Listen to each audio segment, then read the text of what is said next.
Tesla bertekuk lutut. Raja mobil listrik dari Cina, BYD.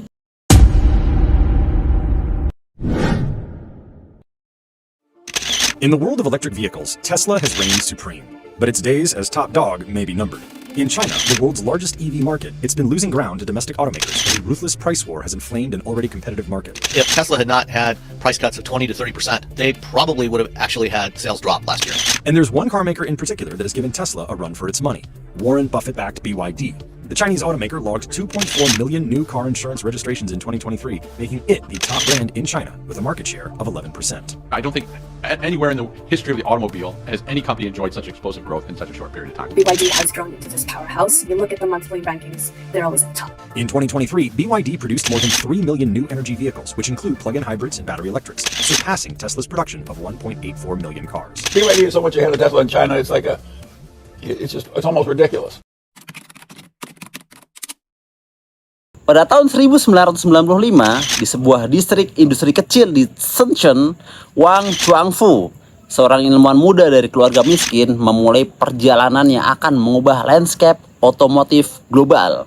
Dengan modal awal yang didapat dari pinjaman, Wang mendirikan BYD, yang artinya Build Your Dreams, dengan ambisi sederhana, membuat baterai berkualitas tinggi dengan harga terjangkau.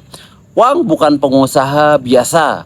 Sebagai lulusan teknik kimia dengan pengalaman di laboratorium pemerintah, ia memiliki pemahaman mendalam tentang teknologi baterai. Namun, mendirikan BYD di era ketika Cina baru mulai bangkit sebagai raksasa manufaktur adalah langkah yang penuh resiko. Wang percaya bahwa kunci masa depan adalah energi bersih, dan ia memiliki visi besar mengembangkan teknologi baterai yang tidak hanya menggerakkan perangkat kecil, tetapi juga kendaraan mobil. Di awal usahanya, BYD fokus pada produksi baterai isi ulang untuk ponsel dan laptop, bersaing dengan perusahaan Jepang yang mendominasi pasar. Dengan strategi efisiensi manufaktur dan penghematan biaya, BYD tumbuh pesat dan menjadi pemasok utama baterai untuk merek-merek global.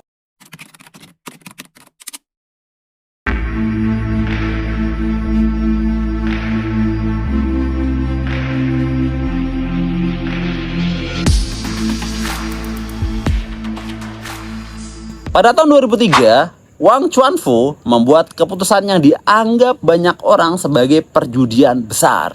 Ia membawa BYD ke dunia otomotif dengan mengakuisisi sebuah pabrik mobil kecil yang hampir bangkrut. Wang melihat masa depan kendaraan yang tidak lagi bergantung pada bahan bakar fosil, dan ia ingin menjadikan BYD sebagai pelopor mobil listrik. Namun, perjalanan ini tidak mudah. Di pasar global, nama-nama besar seperti Toyota, General Motors, dan Volkswagen mendominasi industri otomotif. Di sisi lain, Tesla, perusahaan milik Elon Musk, muncul sebagai pesaing yang menggetarkan dunia dengan peluncuran mobil listrik premium yang penuh inovasi. BYD memulai langkah kecil dengan merancang mobil hybrid dan listrik untuk pasar lokal China. Sementara Tesla mengandalkan citra mewah dan inovasi teknologi. BYD mengedepankan efisiensi biaya, fokus pada pasar massal, dan menawarkan solusi ramah lingkungan yang dapat dijangkau oleh lebih banyak orang.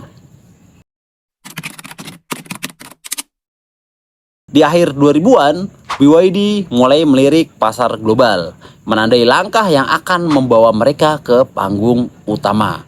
Mereka memulai dengan mengekspor bus listrik ke Eropa dan Amerika, memenangkan kontrak di kota-kota besar seperti Los Angeles dan London. Strategi ini memberi BYD pijakan awal untuk membangun reputasi sebagai pemimpin teknologi hijau. Namun, di saat yang sama, Tesla melesat dengan inovasi dan pemasaran yang brilian. Elon Musk dengan karismanya memposisikan Tesla sebagai simbol status dan teknologi masa depan. Peluncuran Tesla Model S pada 2012 menggemparkan dunia, menciptakan standar baru untuk mobil listrik. Tesla menjadi ikon budaya, sementara BYD masih sering dipandang sebagai pemain regional dari China yang mengandalkan volume, bukan inovasi. Namun, Wang Chuanfu tidak terintimidasi. Dalam wawancaranya, ia dengan tenang berkata, "Kami tidak berlomba untuk menjadi yang paling mewah. Kami berlomba untuk mengubah dunia," ungkapnya.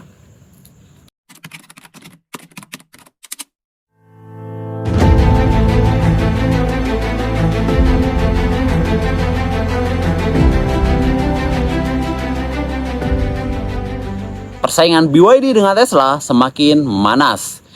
Di dekade 2020-an, ketika permintaan kendaraan listrik atau EV melonjak di seluruh dunia, Tesla terus memimpin di segmen premium. Tetapi BYD memiliki strategi yang berbeda. Mereka memproduksi kendaraan listrik untuk berbagai segmen, dari mobil murah hingga premium, dan tetap fokus pada efisiensi biaya. Kunci keberhasilan BYD adalah keunggulan dalam rantai pasokan. Tidak seperti Tesla yang sangat bergantung pada pemasok eksternal. BYD justru memproduksi sendiri hampir semua komponen utama mobilnya, termasuk baterai. Dengan teknologi baterai LFP, lithium iron phosphate, yang lebih aman dan lebih murah, BYD dapat memangkas biaya produksi secara signifikan tanpa mengorbankan atau mengurangi kualitasnya. Pada tahun 2021, BYD meluncurkan Blade Battery, inovasi yang membuat kendaraan listrik mereka lebih terjangkau dan lebih aman dibandingkan pesaingnya.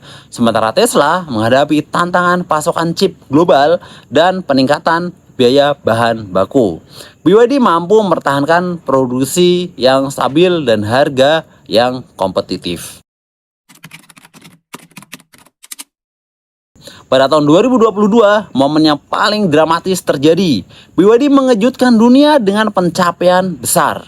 Untuk pertama kalinya, penjualan kendaraan listrik mereka melampaui Tesla dengan lebih dari 1,8 juta unit terjual dalam 1 tahun. BYD tidak hanya menjadi pemimpin di China, tetapi juga pemain utama di pasar global. Strategi BYD untuk memperluas ke negara berkembang seperti Asia Tenggara, Afrika, dan Amerika Latin memberikan mereka keunggulan yang tidak dimiliki Tesla, yang fokus pada pasar premium di Amerika dan Eropa. Di India, BYD menjadi merek EV terkemuka, sementara di Brazil dan Afrika Selatan, mereka memimpin transisi dari kendaraan berbahan bakar fosil ke kendaraan bertenaga listrik sepenuhnya. Sementara itu, Tesla menghadapi tantangan baru, dari penurunan permintaan di pasar premium hingga tekanan dari pesaing baru di Amerika dan Eropa. Meskipun Elon Musk tetap menjadi figur yang kuat, BYD dengan strategi kendaraan untuk semua mulai mengguncang dominasi Tesla milik Elon Musk. Keberhasilan BYD tidak hanya menjadi cerita bisnis, tetapi juga simbol kebangkitan teknologi China di era global. Pemerintah China mendukung penuh transisi ke kendaraan listrik dengan kebijakan subsidi dan pembangunan infrastruktur, memberikan BYD lingkungan yang ideal untuk berkembang. Namun, Wang Chuanfu tetap merendah. Dalam sebuah konferensi internasional, ia berkata, "Kami bukan di sini untuk bersaing dengan Tesla. Kami di sini untuk membawa solusi hijau ke seluruh dunia. Jika kami dapat menjangkau lebih banyak orang dengan kendaraan listrik yang terjangkau, maka misi kami telah tercapai," kata Wang Chuanfu.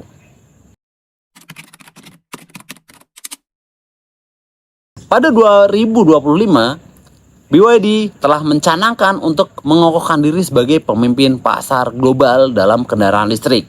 Mereka tidak hanya menguasai penjualan mobil, tapi juga menjadi pemain utama dalam inovasi baterai dan sistem penyimpanan energi. Tesla, meskipun masih menjadi pemain besar, menghadapi kenyataan bahwa mereka tidak lagi memegang kendali atas pasar electric vehicle atau EV. BYD membuktikan bahwa inovasi tidak harus selalu tentang teknologi yang canggih dan mewah. Terkadang inovasi adalah tentang efisiensi, keberlanjutan, dan kemampuan untuk memenuhi kebutuhan mayoritas manusia, bukan hanya segelintir elit dengan produk mewahnya. Kisah BYD adalah cerita tentang ketekunan, visi, dan keberanian untuk bermimpi besar. Wang Chuanfu, seorang ilmuwan sederhana dari China, mengubah BYD dari produsen baterai kecil menjadi raksasa otomotif yang memimpin revolusi kendaraan listrik global. Perjalanan ini adalah bukti bahwa kesuksesan tidak datang dari jalan yang mudah. Dengan kerja keras dan fokus pada misi yang lebih besar dari sekedar keuntungan semata, BYD berhasil mengubah dunia. Di era di mana Tesla pernah menjadi lambang inovasi, BYD membuktikan bahwa ada cara lain untuk memimpin. Melalui inklusi, efisiensi, dan keberlanjutan, mereka tidak hanya membangun kendaraan listrik, mereka membangun masa depan dunia baru. Dunia di mana energi hijau digunakan dan kendaraan penghasil polusi mulai ditinggalkan. Kami bukan di sini untuk bersaing dengan Tesla. Kami di sini untuk membawa solusi hijau ke seluruh dunia. Jika kami dapat menjangkau lebih banyak orang dengan kendaraan listrik yang terjangkau, maka misi kami telah tercapai. Wang Chuangfu.